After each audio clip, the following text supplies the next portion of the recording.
Hey everyone, my name is Penny Zanker, and it's time to reset.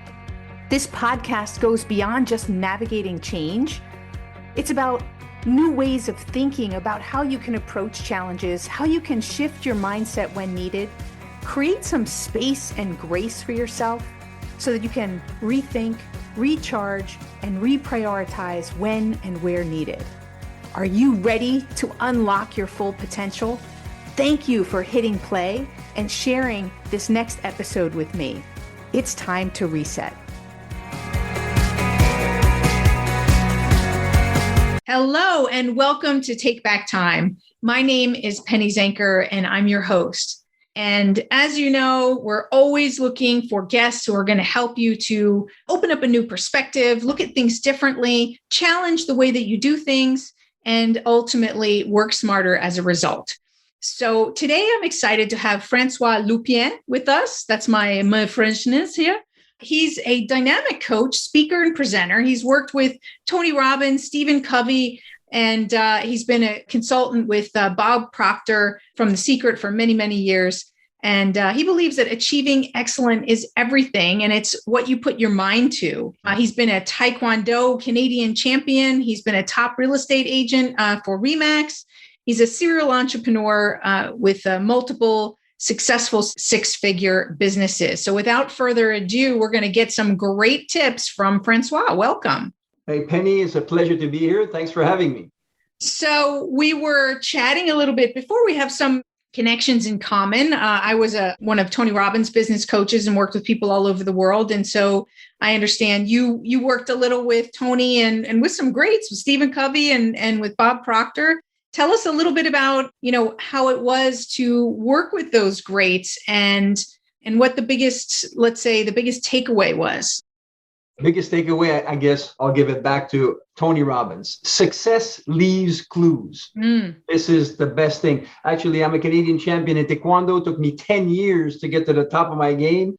And Tony did it in 6 months. He did black belt in 6 months because success leaves clues. So basically what he did is he took what worked and he applied it consistently. And because of that, he mastered it in no time. So he is the epitome of success leaves clues, and then applying it through integration in your life speeds success at the speed of light. Actually. And he's about massive focus and massive action, right? And so that's what allows you to do it in 6 months with that complete focus. Yeah, it makes me really jealous. I know, right? 10 years to make it happen.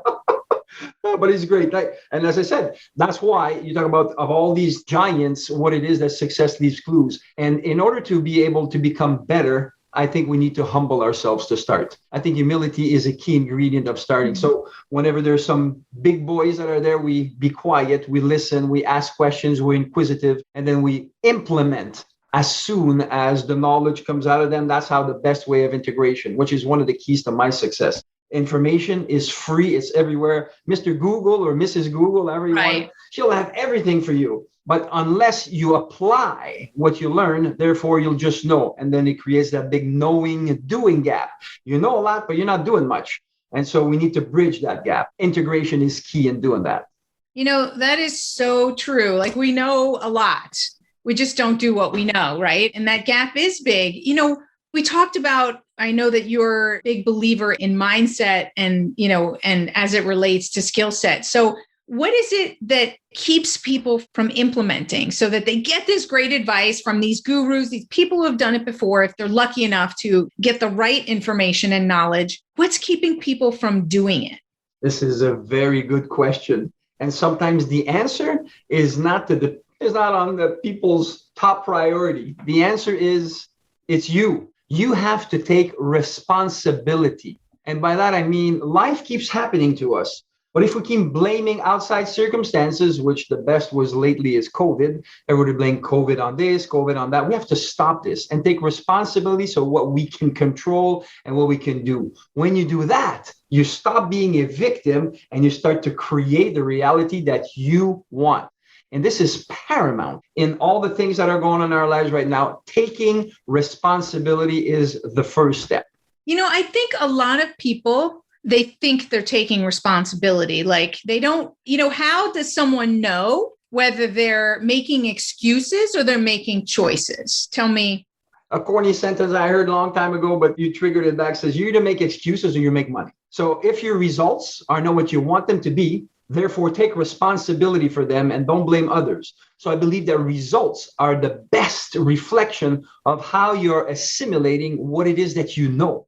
Are you walking the talk? Are you doing it? And so that's the results are a tangible thing. Many people say these days, oh, how many diplomas have you got? You know, they got letters coming out of their business cards, but yet they're broke. And it's the reason it's not the knowledge that you have, but the application of that knowledge. And in order to apply, you need to be 100% responsible for what you're doing. By doing this, your time management and anything else that you do to get you to the goal will align itself. As Tony says, and you said before, really focus. When you're responsible, no more excuses.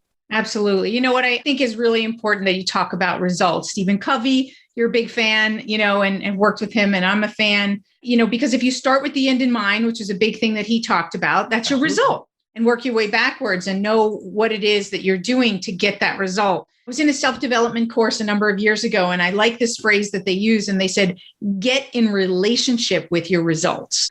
And I thought that was a great term, is that, what is your relationship with your results? How connected are you? Why is that important? Because to me, that relationship has even an emotional connection to it, right? To the result. How important do you think that is in taking responsibility? I love the fact that you brought relationship into the picture.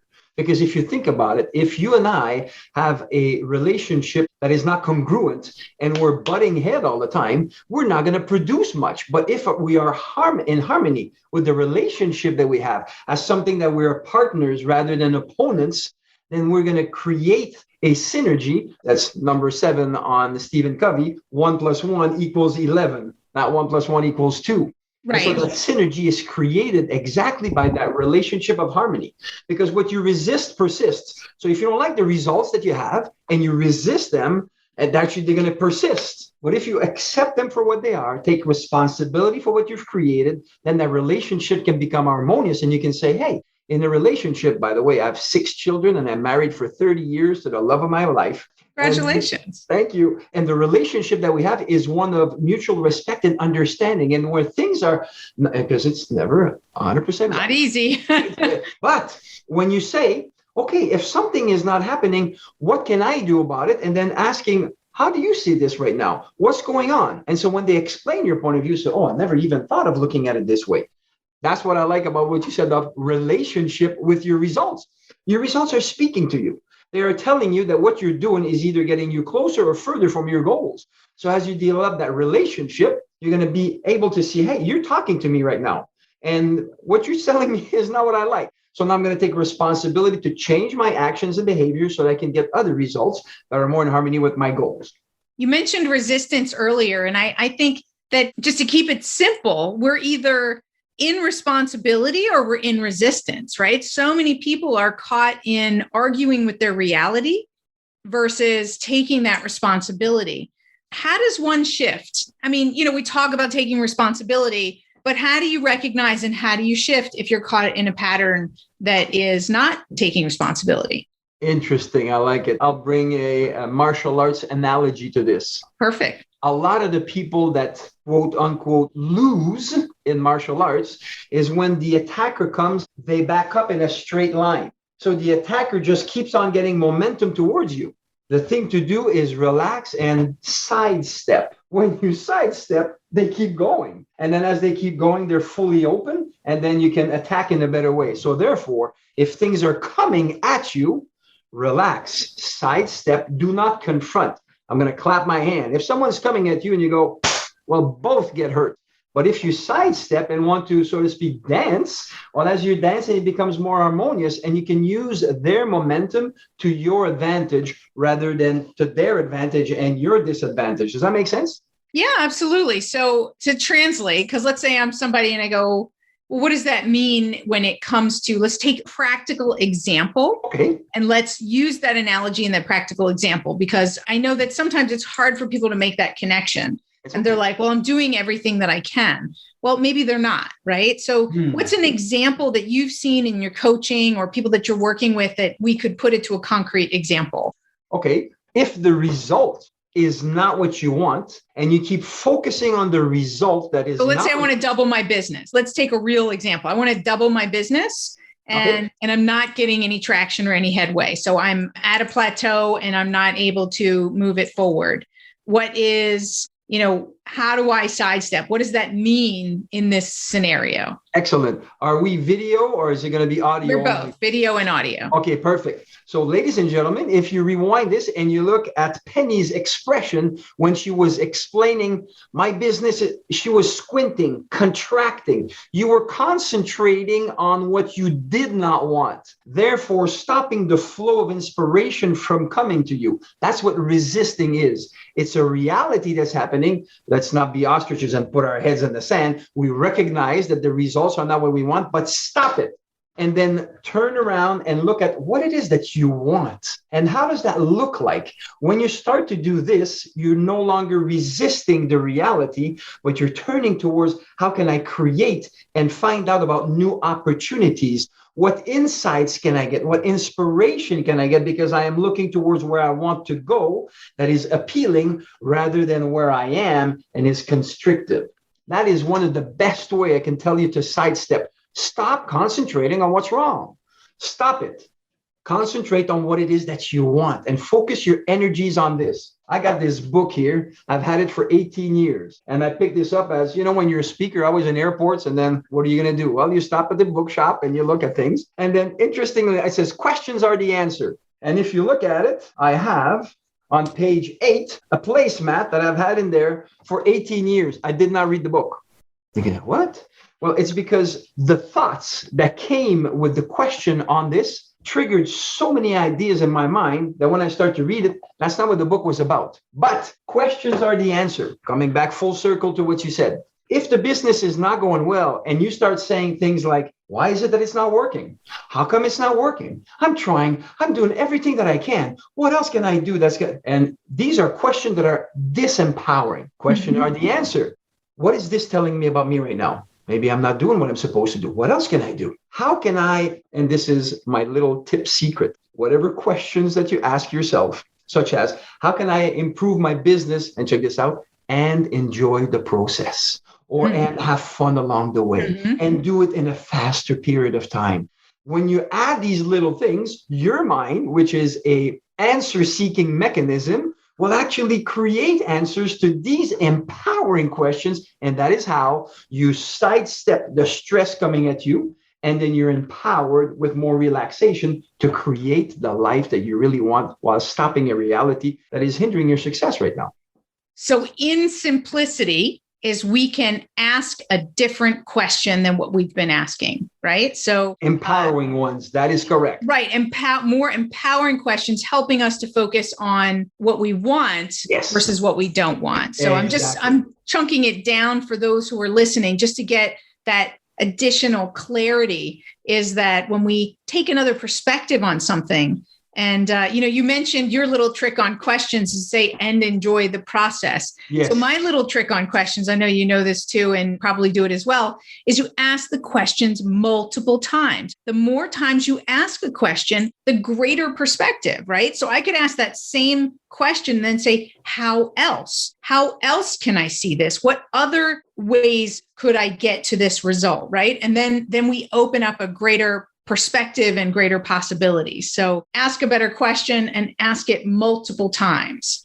Actually, I have a tweak for you, some elite coaching that I've been doing that is absolutely amazing. Whenever, and we've seen this, all of us, someone comes to us with a problem, it's so easy to solve their problems. But when it's our problems, oh man, like we need help from other people, rightly so. But we sort of caught into our own mess that our mind thinks in all, not linear, but also all over the place. And so we have a hard time to get our ideas together. This is a great tip. You take a piece of paper and you write the challenge that you have right now, and you write it in full details. And then it's explicit as to, I don't know, my business is not working right now because, I don't know, I don't have enough client, whatever it is. Doesn't really matter. I'm trying to leave it generic. Right. And so you write this in specific terms. Then you take that sheet of paper and you turn it face down on your desk. You don't look at it again. And then you work your day. Maybe you go to the washroom and come back. When you come back, you look at, and this is very important. The state of mind is so important. You come back and you go, oh, someone just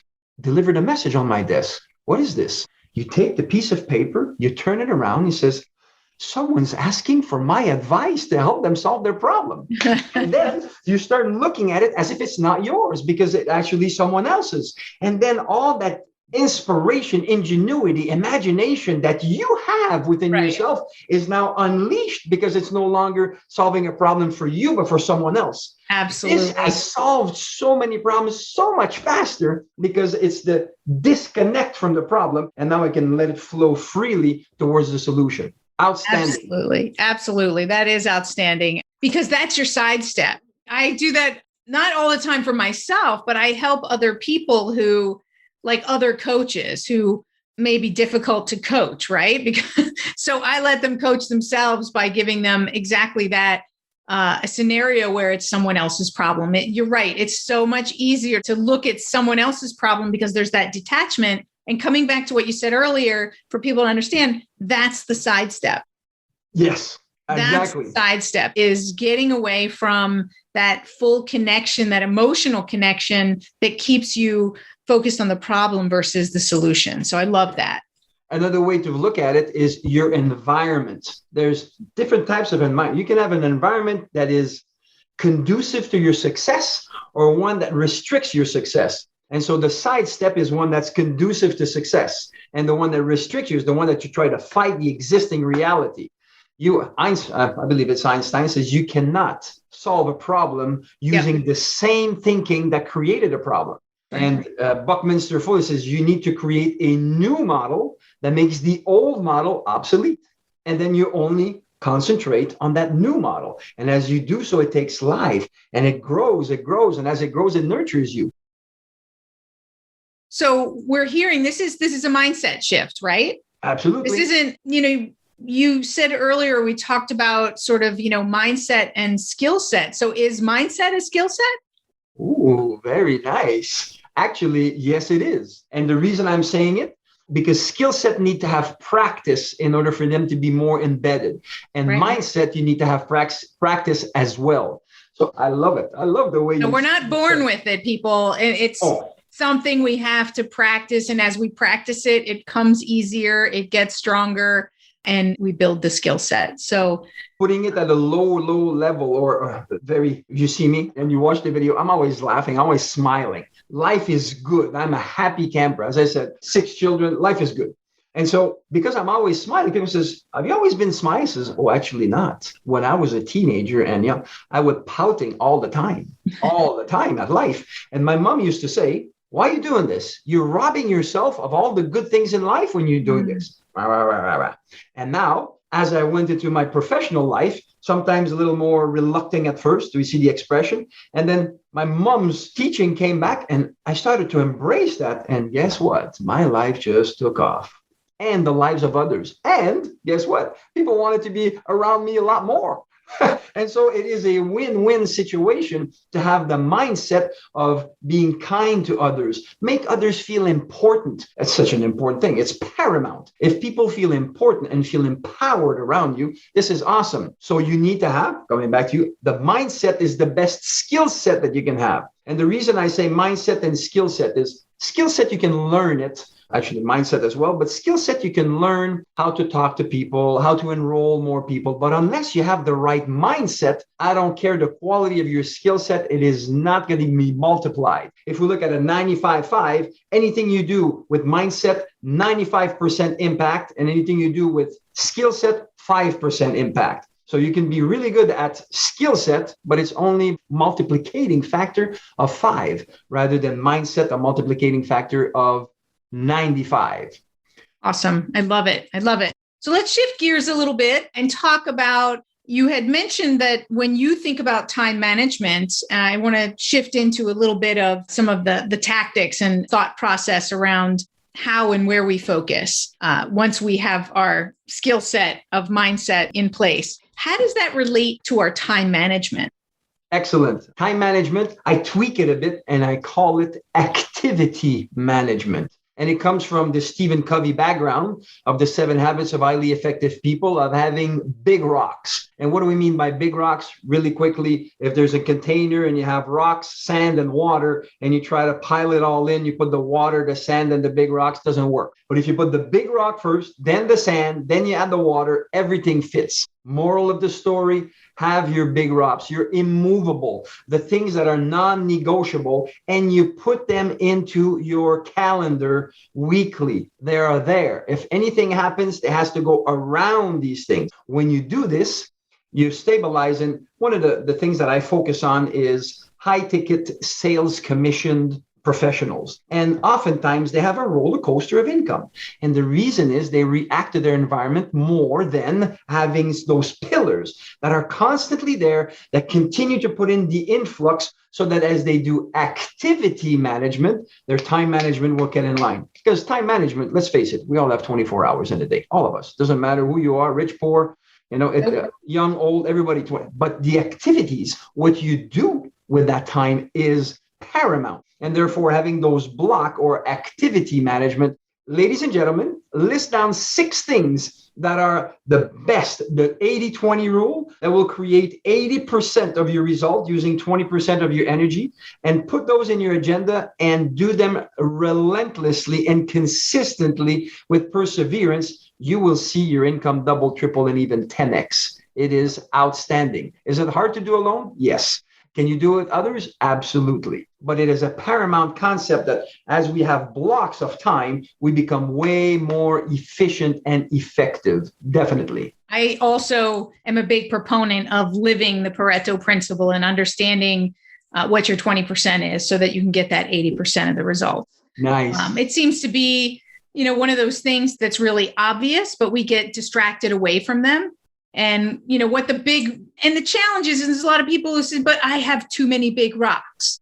So what do you say to that person that says that's the problem, is that people have problems managing the priorities because everything is the highest priority. So, how do you get to that 20%? I have my methods, but I'm curious and I want to share with the audience, what's one method? So you did give us one, the 6 activities that would get us 80% of the result. Is there another way that we could look at that to find our 20% and stop the distraction that's keeping us from those things? Absolutely. And I believe that, again, if we stay in our heads, the head doesn't think linearly. It's all over the place. Therefore, it's hard to understand what's going on. Putting things on paper helps. So an activity that can be done is list on a piece of paper, to the left of the list of paper, all the activities that you've done in the last month in your business, all of them. List them all. It might be 2 pages, 1 page, half a page, doesn't matter. List them all.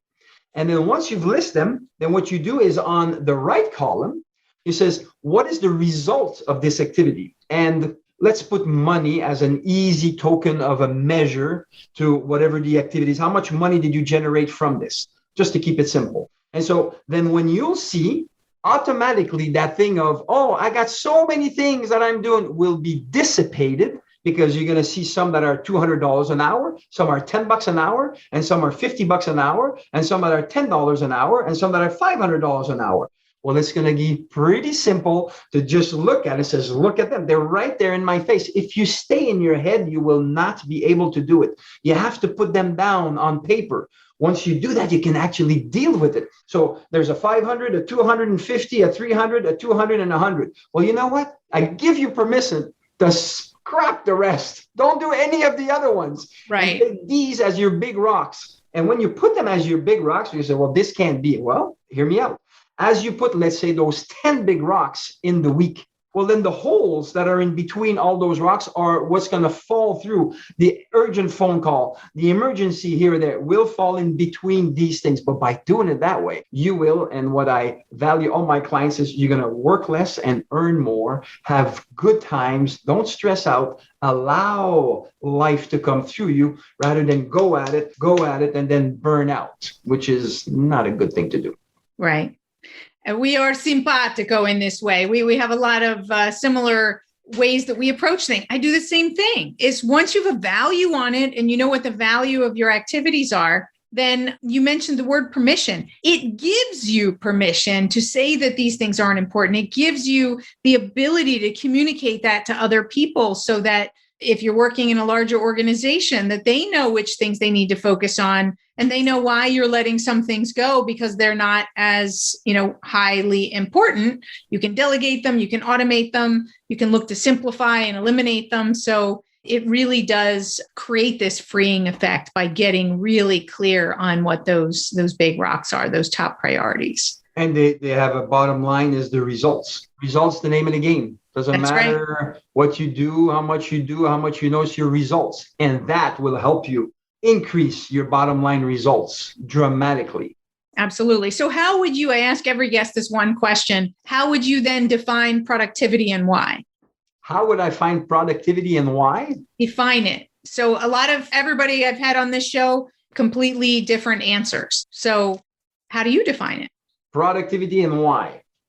Balance would be the word that comes to me. If your productivity is very high, but at the cost of all your time, you're not efficient. And I believe that productivity needs to be paired with efficiency if you don't want to burn out. And I'm 60 years old. I got 6 kids, 4 grandkids. I race motocross. I hold my breath underwater for 4 minutes. I do a lot of things. And the reason why I'm enjoying it so much is because I have the productivity and the efficiency balanced in a way that enables me to do many things. For example, I did not miss any sporting events of all my 6 kids ever. I was always there because I planned my life that way. And the success that we achieve is pretty cool. But nevertheless, it's important to me. So what you're talking about is that productivity needs to come with efficiency. Otherwise, you're going to burn out.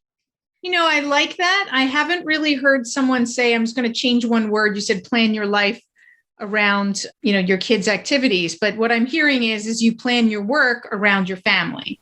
Yes, absolutely. And I've never really heard anybody explain it like that, but that's absolutely. I mean, if you listen to anybody, of course, they love their family, but they sacrifice. That's the first thing that they sacrifice is their health and their family. So why not take that approach so that you're crystal clear as to how you approach your work and that you work your family, your work around your family. I love that. Because I think we all need, you said success leave clues, right? And so that's certainly a balance clue, but those words also is that success leaves cues as well. So that's a cue to me, is having those little phrases that remind us of how we need to approach our life and what perspective we need to take in order to get the greatest fulfillment, happiness, success, and productivity. And that would be one of them. That would be one of those statements, is plan your work around your family.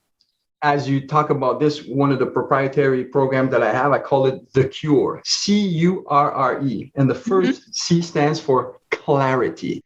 Unless you have clarity, you will always be a victim of circumstances. Once you have clarity, things come at you. You look at them and says, hey, this helps me get to where I want. I do it. Oh, this is detracting me from where I want. You remove it. So that's how successful people can make decisions quickly, change them slowly, if ever. So the first one, clarity, is paramount. What is it that you want? Number 2, U is for uncover hidden challenges. So the way I like to say this is, if you come into a room that is dark and there's all sorts of obstacles, you're going to trip on them. What I do is I turn on the lights, and now we can identify those hidden challenges that are there. And then we make stepping stones instead of stumbling blocks out of them. Right. And then the next 2 are RR, remove and replace. Now, these have to be twins. What do I mean? Once we identify what is not working, we need not only to identify it, and if you look at my hand right here, identify exactly what it is, then we need to replace it as we remove it. Why? Most people, they say, okay, I'm going to stop doing this, but they did not think about what they're going to replace it with. And therefore, I love nature. Weeds get into it. Weeds grow so fast. You create a hole, the weeds are in there. Maybe they're taking over the place. And so unless you remove and replace simultaneously, you will end up with less productivity. And then the last E is ingrain. You need to ingrain it so that your results stick and are permanent. CURRE, clarity, uncover, remove, replace, and ingrain. So you have results that stick. Love it. Love it. Well, that brings us into a great, as we close out the show, how can people find more about you and this program of yours? Thank you so much. Actually, very simple. I believe that we can become more. So therefore, my website is howtobecomemore.com. Howtobecomemore.com. You're going to see many things. Many of my clients, as one thing that you asked before, I talk about sales people. I had a real estate agent came to me, $5,000 a month was making. After 3 months with me, she was at $30,000 a month. After 6 months, she was in between 30 to 50. And last month was her month number 9, keeping in touch with me, and she made $78,000. Thank you very much. I just love it. Results that stick. Proof is in the pudding. As you come to, there's actually, for the people that are on your podcast and listening to this, there's a schedule a call with me. As they come and schedule that call and put your name in it, instead of the 15 minutes that there, I'll give them half an hour and I'll give them a preview of the cure. So I can give them clarity and identify hidden challenges as a gift from me to you, and thanking you and all your listeners to have taken their valuable time to get some great tips to improve their productivity. That's fantastic. Well, thank you so much for this great discussion. I've really enjoyed it. I could talk to you all day. But we know that people's attention span is really not that high. So we have to keep this to a short call. So thank you so much. Thank you. Thank you, Penny. Really appreciate it. Thanks for all that you do. You are making a difference. And to everybody out there, your life is in your hand. Take responsibility and make it happen because you can do it. I believe in you. Awesome. I love it. So you heard the man. Take responsibility. That was how we started out the show. And I think it was really powerful to talk about the difference and the opposite sides of the coin that are responsibility and resistance. And just remember that you can't look at both sides of the coin. You have to pick a side and then focus on that side. So why not pick responsibility, since it's where you're going to drive results? That's it for you guys today. And for those of you listening, as you know, the key is that you have one core takeaway from this call. Not that you have a huge list of things that you're going to do, because you probably won't do them. Take one thing, one distinction, and put it into practice and start right now. So thanks for being here. My name is Penny Zenker, and this is Take Back Time. We'll see you in the next episode. Thank you. Hey, thank you for spending this time with me. It really means a lot. If you're feeling a little off, distracted, overwhelmed, stuck, or just out of sync, remember that's your signal to reset. And that's all it takes, just recognizing one reset moment at a time. So stay tuned for more tips, tools, tricks, stories, strategies, all here on Time to Reset.